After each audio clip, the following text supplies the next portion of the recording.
बिस्मिल्लाहिर्रहमानिर्रहीम। फरमान मुस्तफ़ा सल्लल्लाहु तआला अलैहि वसल्लम जो मुझ पर एक बार दुरूद शरीफ पढ़ेगा अल्लाह ताला उस पर 10 रहमतें भेजता है। सल्लु अला हबीब।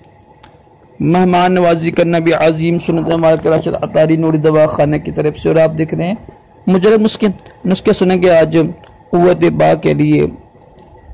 तो करना आपने क्या है, मूसली सफ़ेद लेकर इंडियन, सालम मिस्री लेकर, तुख्म रेहान लेकर, तीनों हम वज़न लेने हैं। 20-20 ग्राम काफ़ी हैं।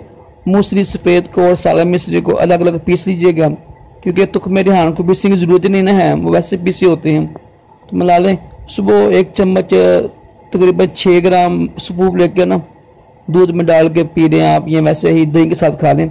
इंशाल्लाह चंद ही दिनों में ना, ये 1 महीना इस्तेमाल कीजिएगा, 1 महीना, इंशाल्लाह 1 महीने में टाइमिंग में खूब इजाफा होगा, क़ुव्वत बा में इजाफा होगा।